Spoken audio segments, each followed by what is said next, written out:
सभी प्रसाद गार्डन के भाई बहनों और हमारे मधुरवाड़ा के भाई बहनों को प्रेज द लॉर्ड और पास्टर जी को धन्यवाद कि मुझे ये समय देने के लिए చిన్న ప్రార్థన చేసుకుంటాం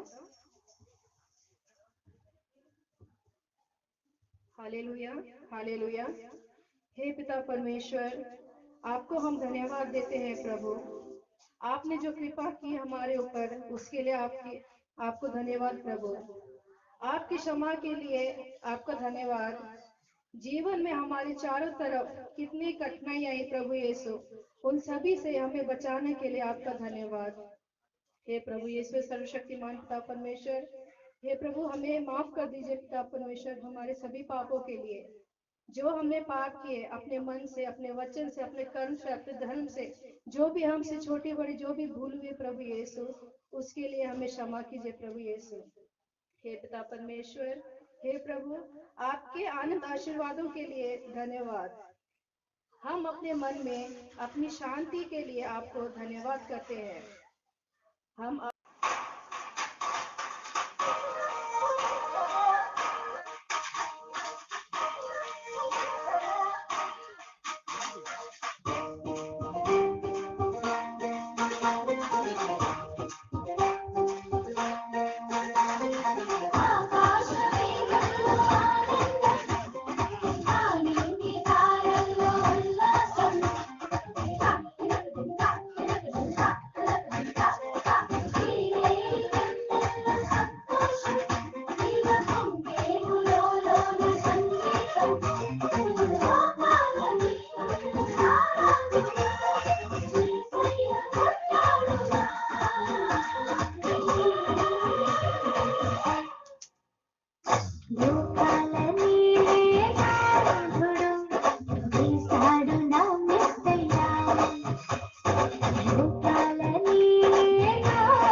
దీనునిగా జన్మించెను ఇతరుని చాటేనా శుభవార్తను ప్రకటించుము ఇవి నేనేరా రాజు దీనునిగా జన్మించెను ఇతరుని చాటేనా శుభవార్తను ప్రకటించుము చిరునవ్వులు చిందించే శిశువై మరి మీచెను చిరుజాతులు మనలో వెలిగించే చింతలే తీర్చెను చిరునవ్వులు చిందించే శిశువై మరి మీచెను చిరుజాతులు మనలో వెలిగించే చింతలే తీర్చెను ఇక సంతోషమే మహదానందమే జగమంతా పండుగ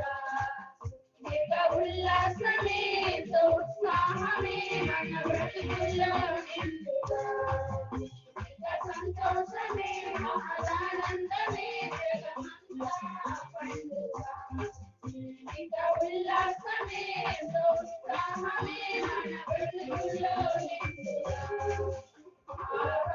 ఆకాశవీధిలో ఒక తార వెలసింది విలువైన కాంతులతో నీలత్రోవ చూపింది ఆకాశవీధిలో ఒక తార వెలసింది విలువైన కాంతులతో నీలత్రోవ చూపింది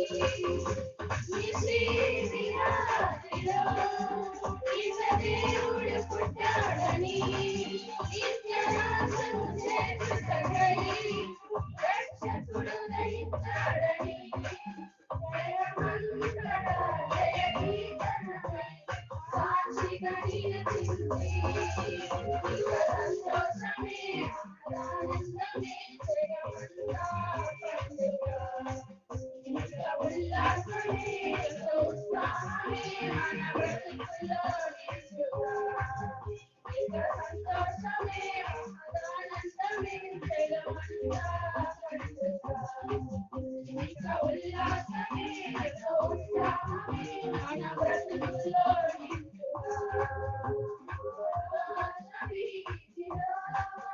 ఒక తార వెలసింది విలువైన కాంతులతో నీలత్రోవ చూపింది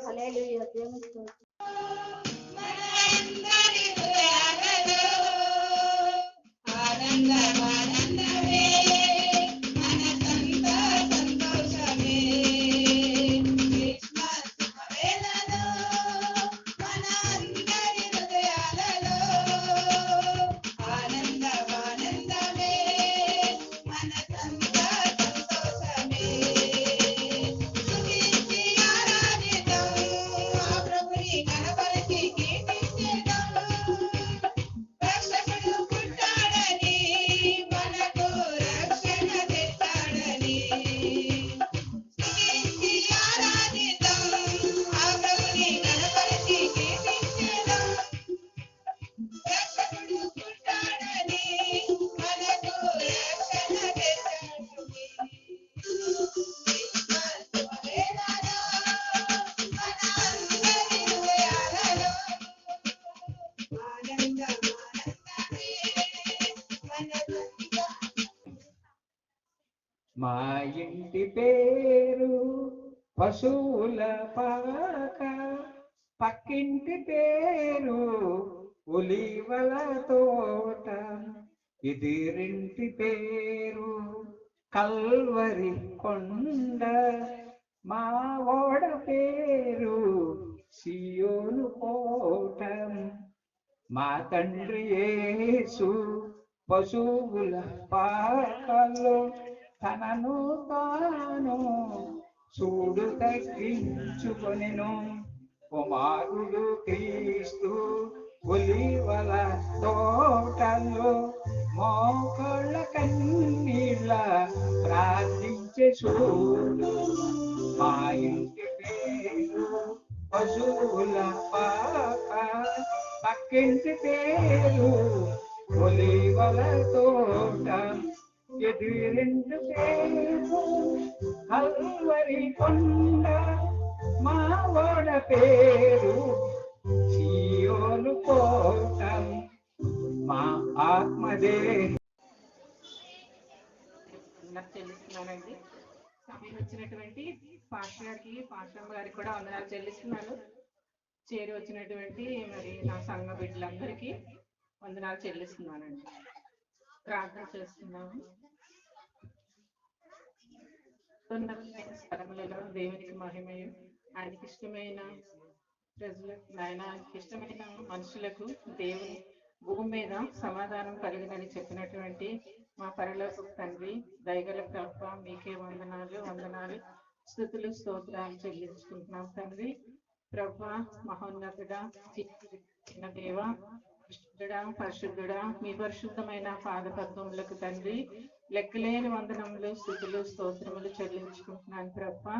దయామయుడా, కృపగలిగిన తండ్రి, మీకు వందనాలు స్తుతులు స్తోత్రాలు చెల్లించుకుంటున్నాను నాయన. అయ్యా ప్రభా, సర్వశక్తిమంతుడైన దేవ, మీకు వందనాలు స్తుతులు స్తోత్రాలు చెల్లించుకుంటున్నాను తండ్రి. ఇదిగో ప్రభా నాయన, అయ్యా గడిచినటువంటి నాయన కాలం అంతటిలో కూడా ప్రభా నాయన మమ్మలను తండ్రి ఎంతగానో ప్రభా ఆదరించి ఆయన ప్రేమించి నడిపించినటువంటి మా ప్రియ పరులకు తండ్రి, మీకే వందనాలు వందనాలు స్తుతులు స్తోత్రాలు చెల్లించుకుంటున్నాను ప్రభా.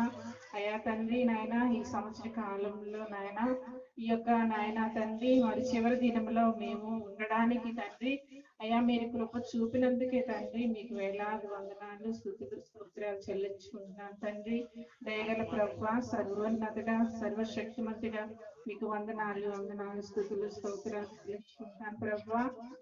అయ్యా తండ్రి నాయన, ఇయో తండ్రి ప్రభా నాయన, ఈ దినము ప్రభా తండ్రి నాయన ఈ యొక్క క్రిస్మస్ మహోత్సవం నాయన మేము జరుపుకోవటానికి నాయన తండ్రి ఇంత చక్కనటువంటి నాయన అవకాశం భాగ్యం మాకు దయచేసినందుకే వేలాది వందనాలు స్తుతులు స్తోత్రాలు చెల్లించుకుంటున్నాను తండ్రి నాయన.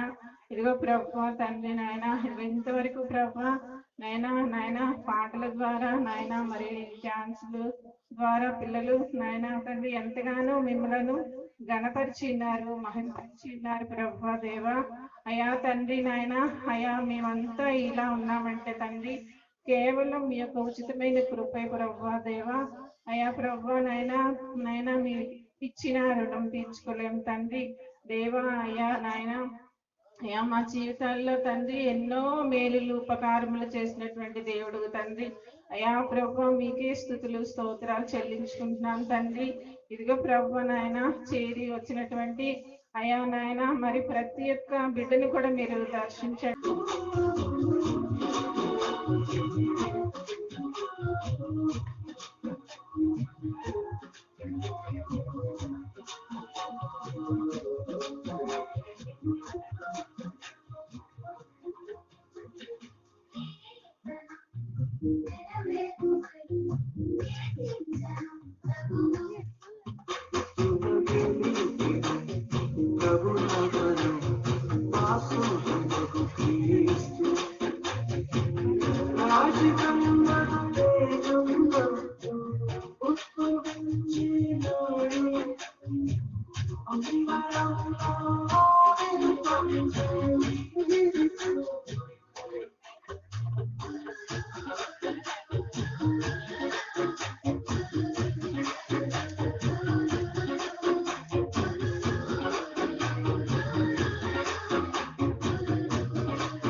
ప్రభువును.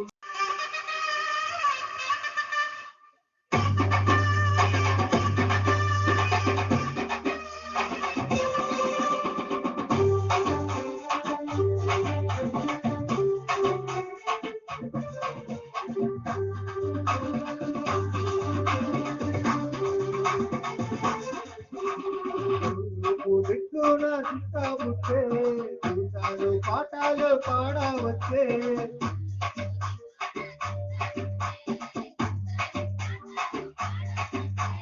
తెలిమంతా లేకుండా వెలుగే గుట్టే తెల్లని రాత్రి కబురే తెచ్చే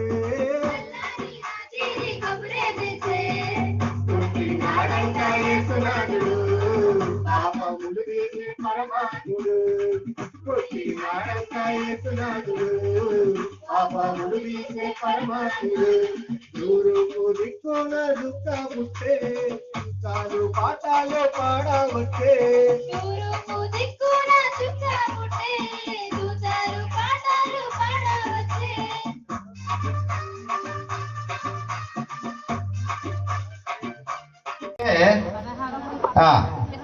డిసెంబర్ 16 గుర్తుంది. దేవునికి స్తోత్రం. 16 యాదృచ్ఛికమో దేవుని కృప తెలియదు కానీ ఇక్కడ 16 అక్కడ 16. 16/12/2005 సంవత్సరం అక్కడ ఫుల్ ప్లెడ్జ్డ్ చర్చిగా స్టార్ట్ చేస్తే ఇక్కడ 16/12/2021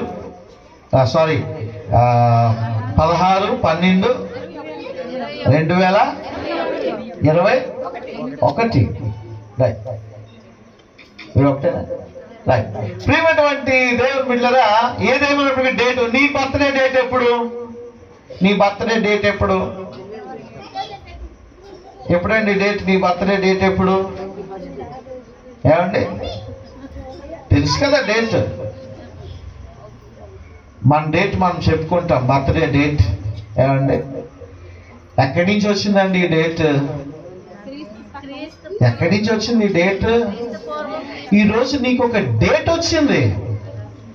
ఎక్కడి నుంచి వచ్చింది డేట్? ఏమండి ఇదిగో సర్వలోకమునకు ప్రజాసంఖ్య రాయవలనని కైసరు ఔగుస్తు వలన ఆజ్ఞ అయ్యెను. ఇది కురేనియు సిరియా దేశమునకు అధిపతి ఉన్నప్పుడు జరిగిన ఫస్ట్ ప్రజాసంఖ్య. హల్లెలూయా. ఆ మొదటి ప్రజాసంఖ్యలో వారి పేర్లు నమోదు చేయబడడానికి యేసేపు మరియమ్మ గారు బెత్లెహేమునకు వారు దూర ప్రాంతమునకు వారు ప్రయాణమై వారు వెళ్ళారు. వెళ్ళిన తర్వాత యేసయ్య అక్కడ జన్మించాడు. వెంటనే యేసు అనేటువంటి పేరు జనాభా లెక్కల్లోకి వెళ్ళిపోయింది. అప్పటి నుండి చరిత్ర క్రీస్తు శకము, క్రీస్తు పూర్వము అని 2 భాగాలుగా విభజించబడింది. ఈ రోజు నీకు డేట్ అనేటువంటిది ఎక్కడి నుంచి వచ్చిందో తెలుసా? నువ్వు ఇన్ని సంవత్సరాలు అయింది నీకు. సిల్వర్ జూబిలీ, గోల్డెన్ జూబిలీ, షష్ఠి పూర్తి, యానివర్సరీ ఇవన్నీ చేసుకుంటున్నావు సుమా. ఇదిగో జనవరి 1 వస్తే ఎవరు క్యాలెండర్ ఇస్తాడా అని చూస్తూ ఉంటాం కదా. క్యాలెండర్ ఇంట్లో పెట్టుకొని ఆశపడతాం కదా. ఈ డేట్ ఎక్కడి నుంచి వచ్చిందండి? యేసు క్రీస్తు ప్రభువారి యొక్క పుట్టుక ద్వారా ఒక డేట్ వచ్చిందండి. ఈరోజు ఆ డేట్ లేదనుకో, నీ వయసు ఎంతో నీకు తెలియదు, నువ్వు ఎంతకాలం బతుకుతున్నావో తెలియదు. లేకపోతే ఏమండి ఆ రోజండి పెద్ద తుఫాన్ వచ్చిందండి, అప్పుడు నేను పుట్టానండి అంటాను కదా. ఆ రోజండి సగం రాత్రి వచ్చింది, ఆ రాత్రి వచ్చినప్పుడు చిమ్మ చీకటి అయిపోయింది, అప్పుడు పుట్టాము. లేకపోతే ఆ రోజు ఏదో పని, ఏదో విపత్తు జరిగింది, అప్పుడు పుట్టామండి. ఇలాంటి లెక్కలు వేసుకుంటూ ఉంటారు తప్ప నీకు డేట్ అనేటువంటిది ఉండేది కాదు. యేసుక్రీస్తు ప్రభు వారి లోకానికి రావడం ద్వారా డేట్ వచ్చింది, నీకు ఒక తేదీ వచ్చింది. అంటే ఇప్పుడు నువ్వు ఎక్కడికి వెళ్ళినా సరే ఏమడుగుతా ఉంటారు? బర్త్ డేట్ ఏంటండి అని అడుగుతారు కదా. పుట్టిన తేదీ ఏంటండి? నీవు పుట్టిన తేదీ ఉంటేనే ఓటేయడానికి వాళ్ళు కూడా 18 సంవత్సరాలు నీకు నిండాలా.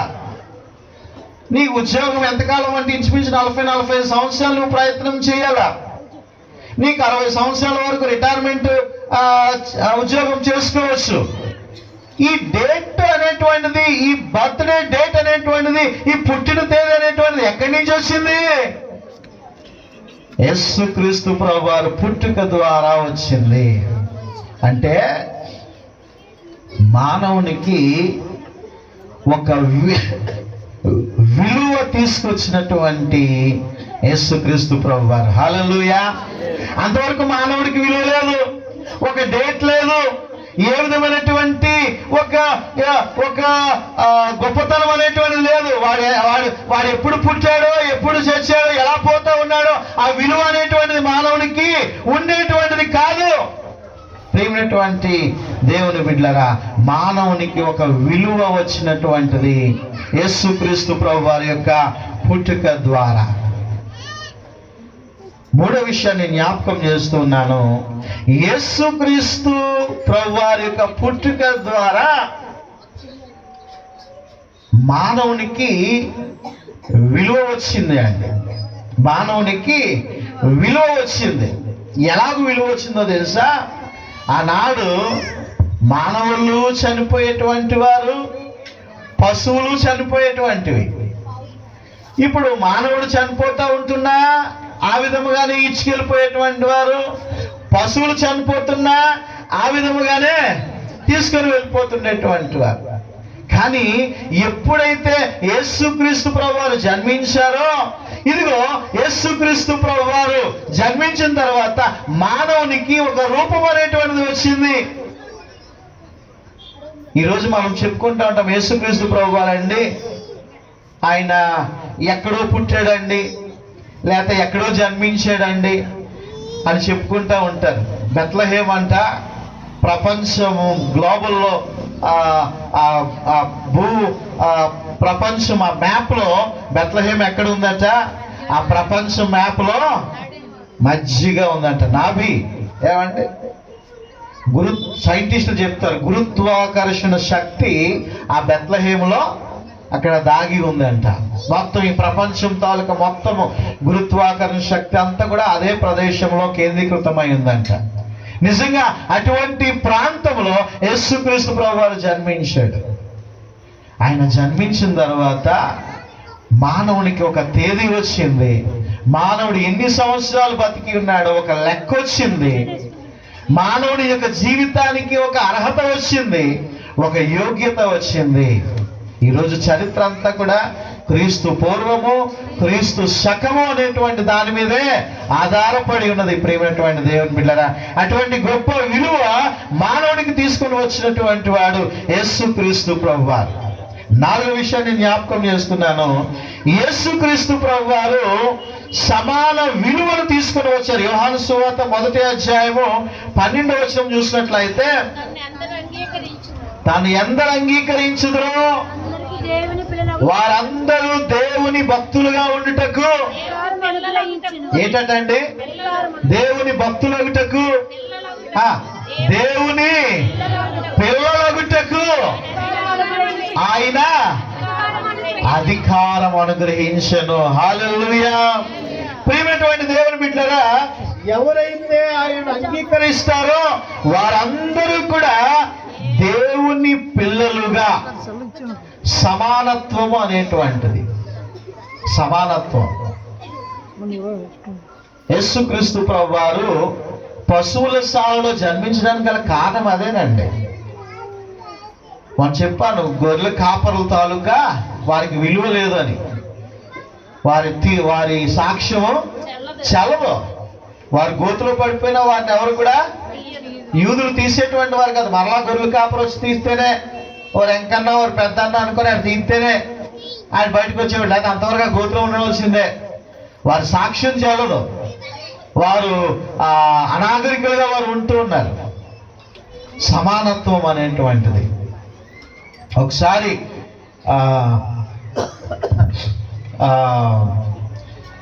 డాక్యార్డ్లో వారు అక్కడ చిన్న క్రిస్మస్ సెలబ్రేషన్ చేసుకుంటున్నప్పుడు ఒకసారి మా రామా సిస్టర్ ఆయన గారు శ్రీను గారు ఒకసారి నన్ను తీసుకొని వెళ్ళారు అక్కడికి మంచి ఆపర్చునిటీ. అక్కడ తీసుకొని వెళ్ళి దేవుని వాక్యాన్ని ఒక 10 నిమిషాలు, ఎక్కువసేపు కూడా కాదు, 10 నిమిషాలు, ఆ 10 నిమిషాలు వాక్యం చెప్పమన్నారు. యేసుక్రీస్తు ప్రభువారు లోక పాప పరిహారార్థమై ఈ లోకానికి వచ్చి ఉన్నాడు, ఆయన మాత్రమే రక్షకుడు, దేవుడు అంటే ఎవరికి ఇష్టం అవుతుంది? ఏమంటే అలాగే అనకూడదు. మళ్ళా అలాగంటే మళ్ళా వాళ్ళకి కోపాలు వస్తాయి కదా. అందుకని చెప్పేసి మన వండి లోకానికి హ్యూమనిటీ నేర్పించాలండి అన్నాడు. అందులో ఒక పెద్ద ఆయన ఏమండి, ఈ హ్యూమన్ అనేటువంటిది, ఈ సమానత్వం అనేటువంటిది, అంటరానితనం, అమానుష్యం అనేటువంటి ఈ గొప్ప విషయాలన్నీ కూడా ఈ లోకానికి నేర్పించింది ఎవరండి? యేసుక్రీస్తు ప్రభువారు. ఆయన ధనవంతుడయ్యుండి మన దారిద్ర్యము వలన ఆయన దరిద్రునిగా, మనం ఎవరినైనా మనం దరిద్రుడు అంటే మనకి ఎంత కోపం వచ్చేస్తుంది కదా. దరిద్రుడు, నిన్నెవరైనా దరిద్రుడు అన్నాడు అనుకో నీకు ఎంత కోపం వచ్చేస్తుందో కదా. మనకి ఉన్నా లేకపోయినా ఇగో ఇలా కనబడతా ఉంటాం అన్నమాట. ఏమండి, ఎందుకు అలా కనబడతాం? యేసురాజు యొక్క బిడ్డలం కాబట్టి. హల్లెలూయా. ఆ టీవీ దేవుడు మనకి ఇచ్చాడు. ప్రియమైనటువంటి దేవుని బిడ్డలరా, సమానత్వం అనేటువంటిది ఎవరిలో కనబడుతుంది అంటే యేసుక్రీస్తు ప్రభువులో కనబడుతుంది. ఆయన యుద్ధకు వచ్చినటువంటి వారందరూ సుంకరులను, పాపులను, చదువులేని వారును, అనాగరికులను, వెలివేయబడినటువంటి వారును, సమాజంలో చిన్న చూపు చూడబడినటువంటి వారును అనేక మంది ఆయన యుద్ధకు వచ్చి రక్షించబడ్డారు, నెమ్మదిని పొందుకున్నారు, శాంతి పొందుకున్నారు, సమాధానం పొందుకున్నారు. యేసుక్రీస్తు ప్రభువు దగ్గరికి వచ్చి ప్రియమైనటువంటి దేవుని బిడ్డలు, ఎందుకో తెలుసా? ఆయన అంటున్నాడు, తన్ను ఎందరు అంగీకరించురో వారందరూ కూడా దేవుని పిల్లలగుటకు అధికారం ఇచ్చాడంట. హల్లెలూయా. ఏ పూజింపబడుతున్నటువంటి వారు కూడా పిల్లలు అనేటువంటి మాట వాడరండి. నా భక్తులు, ఏమండి, నా ఏవేవో మాట్లాడుతూ ఉంటారు తప్ప పిల్లలు అనేటువంటిది దేవుడు ఒకడు. ఎందుకో తెలుసా? ఆయన స్వరక్తం ఇచ్చి మనల్ని ఆయన రక్షించాడు కాబట్టి. హల్లెలూయా. నీ పాపాలను ఆయన స్వరక్తం ఇచ్చి క్షమించాడు. ఆయన స్వరక్తం ఇచ్చి నిన్ను కన్నాడు కాబట్టి. ఇక్కడ మళ్ళీ ఐదవ విషయాన్ని నేను జ్ఞాపకం చేసి ముగిస్తాను. హెబ్రీ పత్రిక 10వ అధ్యాయం 12వ వచనంలో మనం చూస్తాము, ఈయన అయితే పాపముల నిమిత్తమై సదాకాలము నిలుచు ఒక్క బలిని అర్పించి. ఈ లోకములో పాప క్షమాపణ కొరకు అనేకమైనటువంటి బలులను అర్పిస్తూ ఉంటారు. కానీ యేసయ్య ఈ లోకానికి ఎందుకు వచ్చాడట? ఒక్కసారే. ఇక బలి అర్పించాల్సిన అవసరం లేదు. నీవు కోడెలను, గొర్రెలను, మేకలను, ఇక నానా విధములైనటువంటి వాటిని అర్పించాల్సినటువంటి అవసరము లేదు. యేసయ్య ఎందుకు వచ్చాడట? మనందరి కొరకు బలి పశువుగా ఆయన ఈ లోకానికి వచ్చి ఉన్నాడు. ఏమంటే చాలా మందికి అర్థం కాక తప్పుడు విధాలుగా అర్థం చేసుకుంటూ ఉంటారు. గొర్రెల కాపరి, గొర్రెల దేవుడు అని. గొర్రె పిల్ల బలి పశువుకి బలికి వాడుతూ ఉంటారు. ఆ బలి పశువుగా యేసుక్రీస్తు ప్రభువారు ఈ లోకానికి వచ్చినారనేటువంటి మాటకు ప్రతిబింబముగా ఆ మాట చెప్పబడింది. ఇదిగో లోక పాపములు మోసుకొని పోచున్నటువంటి దేవుని గొర్రె పిల్ల అని. అంటే బలి పశువుగా గొర్రె పిల్ల స్థానములో ఆయన వచ్చి నీ కొరకు నా కొరకు బలి రక్తాన్ని చిందించి పాప క్షమాపణ అనుగ్రహించాడు అని. దానికి నానా రకాలైనటువంటి సంభాషణలు చేస్తూ స్క్రోల్ చేస్తూ ఉంటారు. ప్రియమైనటువంటి దేవుని బిడ్డలారా, యేసుక్రీస్తు ప్రభువారు పుట్టాడు అనే దానికన్నా ఆయన వచ్చాడు. నీ గురించి, నా గురించి ఈ లోకానికి వచ్చాడు. తన జీవితాన్ని నీ కొరకు అర్పించాడు. తన జీవితాన్ని నీ కొరకు దారబోసాడు. ఈరోజు ఎవరినైనా పిలిచి అడగండి, ఆ సిలువను చూపించి అడగండి ఎవరినైనా, ఈ సిలువ ఏంట్రా బాబు అంటే, యేసు ప్రభు వారిని సిలువేస్తారండి అంటారు పిల్లలు కదా. యేసు ప్రభు వారిని అంటే దాని అర్థం ఏమిటంటే, యేసు క్రీస్తు ప్రభు వారు ఒక్కడే లోక పాపముల కొరకు, మన పాపముల కొరకు ప్రాయశ్చిత్తం చేసినటువంటి వాడు. ఒకసారి అంట ఒక షిప్లో, ఈ వృత్తాంతం చెప్పి నేను ముగిస్తాను. ఒక షిప్లో ప్రయాణం చేసుకుంటూ వెళ్తున్నారంట. ఒక షిప్లో ప్రయాణం చేసుకుంటూ వెళ్తూ ఉంటే సడన్గా ఆ సముద్రం మధ్యలోకి వెళ్ళిపోయిన తర్వాత ఆ ఓడకి ఆ కిందన ఒక రంధ్రం పడిందంట, ఒక కన్నం పడిందంట. ఆ కన్నం పడినప్పుడు ఆ కెప్టెన్ కొద్దిసేపట్లో ఈ అంతవరకు వారందరూ కూడా వాళ్ళలో చాలా సంతోషంగా ఉన్నారు, ఆనందంగా ఉన్నారు, ఆహ్లాదంగా వారు గడుపుతున్నారు. ఇప్పుడు ఎప్పుడైతే కెప్టెన్ రంధ్రం పడింది అని చెప్పాడో వెంటనే అందరూ కూడా అవాక్కైపోయారు.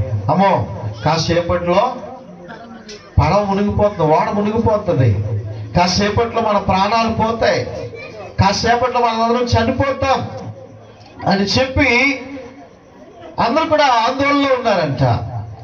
ఈలోగా కెప్టెన్ ఒక అనౌన్స్మెంట్ చేశాడంట, ఇదిగో ఎవరైనా సరే ఆ కన్నానికి, ఆ ఓడకి పడినటువంటి కన్నాన్ని, ఆ రంధ్రాన్ని మూసివేయడానికి ఆ నీటిలోకి దూకి ఆ రంధ్రానికి ఎవరైనా అడ్డుపడితే ఆ నీరు లోపలికి రాకుండా మనం అందరం కూడా రక్షించబడతాం అని చెప్పి ఒక అనౌన్స్మెంట్ చేశాడంట. ఒక అనౌన్స్మెంట్ చేసినప్పుడు కొద్దిసేపటికే ఒక యవనస్తుడు ఆ ఓడలో నుంచి అమాంతంగా దూకేశాడంట. ఆ యవనస్తుడు అమాంతంగా ఓడలోకి దూకేసి ఆ రంధ్రానికి అడ్డుగా నిలబడిపోయాడంట. ఆ రంధ్రాన్ని తన శరీరంతో గట్టిగా అదిమిపెట్టి ఓడలోనికి ఏ మాత్రం కూడా నీటి చుక్క వెళ్లకుండా అడ్డుపడ్డాడంట. ఆ భీకరమైనటువంటి చలి, ఆ నీళ్ళన్నీ కూడా చాలా చల్లగా ఉన్నాయి. ఆ వ్యక్తికి ఊపిరి ఆడలేదు. ఈలోగా ఈ ఓడ అలాగ ఒడ్డుకి చేరిపోయిందంట. ఈ ఒడ్డుకి చేరిపోయిన వెంటనే అందరూ కూడా సంతోషించారంట. మనము ఈ రంధ్రం పడడం వల్ల మన ఓడ మునిగిపోతుంది అని చెప్పేసి మనమందరము చచ్చిపోతాం అనుకున్నాము, కానీ ఆ యవనస్తుడి ద్వారా మనం బతికి బట్టగట్టాం. పదండి యవనస్తుడు ఎలాగున్నాడు చూద్దామని చెప్పి వీళ్ళందరూ కూడా వెళ్ళి ఆ యవనస్తుడి దగ్గరికి వెళ్ళి తీస్తే ఆ యవనస్తుడు చచ్చిపోయి ఆ శవం అలాగా రంధ్రానికి అతుక్కొని ఆ రంధ్రంలో నుంచి నీళ్లు వెళ్లకుండా ఆ యవనస్తుడు కాపాడాడంట. జాగ్రత్తగా మోసుకొని ఆ శవాన్ని మోసుకొని జాగ్రత్తగా ఇసుక తిప్ప మీద పెట్టారు. ఆ ఇసుక తిప్ప మీద పెట్టగానే ప్రియమైనటువంటి దేవుని బిడ్డలారా, ఆ కెప్టెన్ ఒక్కసారిగా పరిగెత్తుకొని వచ్చి లబో దిబో అని ఏడుస్తూ ఉన్నాడంట. అక్కడ ఉన్నటువంటి వాళ్ళు అడిగారంట, ఏంటి అలాగే ఏడుస్తున్నాడు ఆ కెప్టెన్, ఎందుకు అలాగే ఏడుస్తున్నాడు, ఎందుకు ఆ విధముగా బాధపడుతూ ఉన్నాడు అంటే అప్పుడు ఆ పక్కన వ్యక్తి అన్నాడంట, ఆ కన్నానికి అడ్డుపడినటువంటి వాడు ఎవడో కాదు, కెప్టెన్ గారి యొక్క కొడుకే. కెప్టెన్ గారి యొక్క కొడుకే వెళ్ళిపోయి ఆ రంధ్రానికి అడ్డుగా, ఆ కన్నానికి అడ్డుగా నిలబడిపోయి ఉన్నాడు. అతడు అడ్డుగా నిలబడడం బట్టి వారిలో ఉన్నటువంటి మన ప్రాణాలన్నీ కూడా రక్షించబడ్డాయి. ఈరోజు యేసుక్రీస్తు ప్రభు వారు ఆది సంభూతుడై ఉండి ఆయన ఈ లోకానికి రాకపోతే ఈరోజు మనం అందరము నశించిపోయేటువంటి వారు. ఈరోజు మనం అందరము కూడా పాపములో కొట్టుమిట్టాడుతూ ఉండేటువంటి వారు. దేవుని వాక్యం చెప్తుంది, పాపము వలన వచ్చే జీతము మరణము, అయితే దేవుని కృపావరము మన ప్రభు అయిన యేసుక్రీస్తునందు నిత్య జీవము. హల్లెలూయా.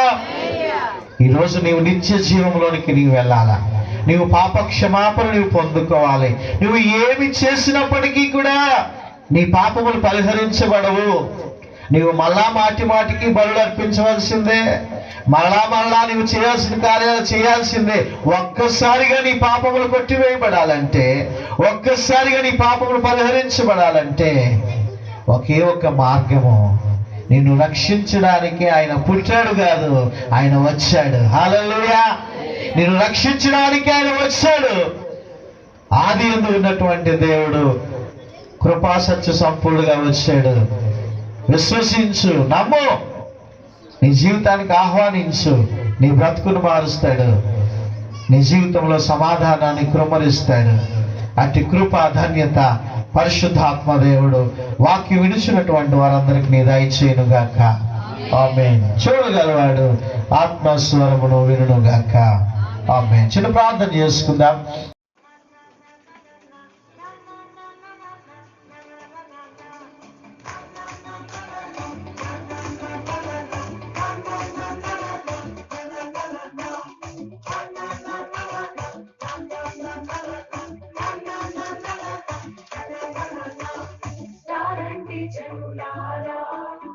మనం పోదామా, యూదుల రాజు జన్మించినాడు, వేరేగా వెళ్దామా, జన్మ తరింప తరలుదామా. సర్వోన్నత స్థలములలోన దేవునికి మహిమ వెళ్దామే, ఆయనకు ఇష్టులైన వారికి సమాధానం ఎల్లప్పుడూ. రండి జనులారా, మనం బేతాళెం పోదామా, యూదుల రాజు జన్మించినాడు, వేరేగా వెళ్దామా, జన్మ తరింప తరలుదామా.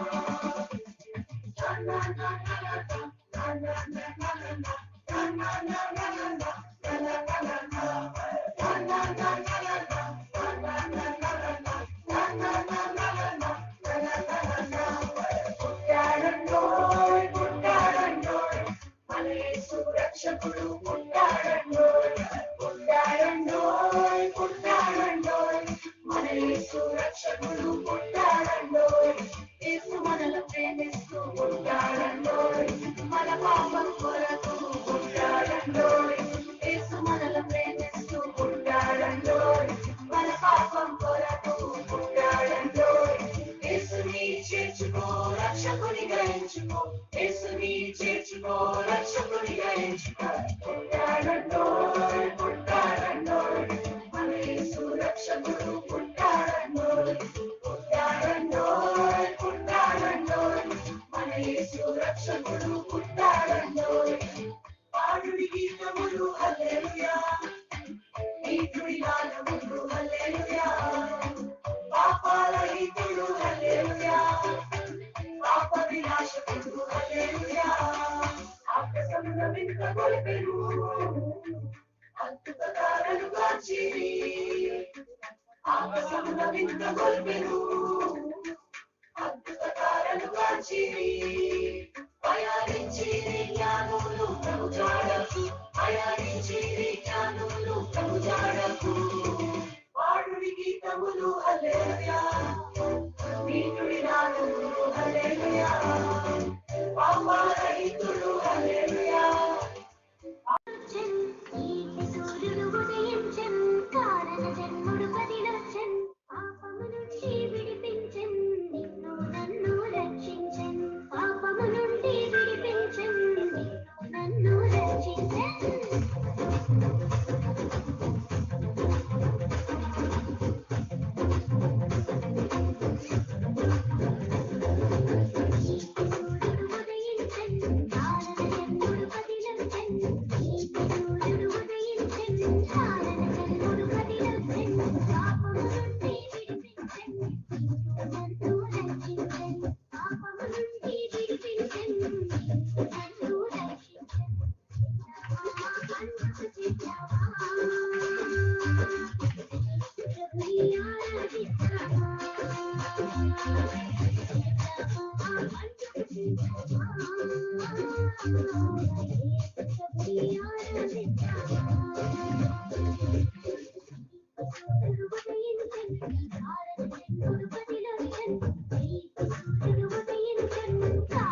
కుమారుడిగా దేవాది దేవుని అని అంటాను అనుకున్నారు కదూ. ఏంటి అలా చూస్తున్నారు? ఇంత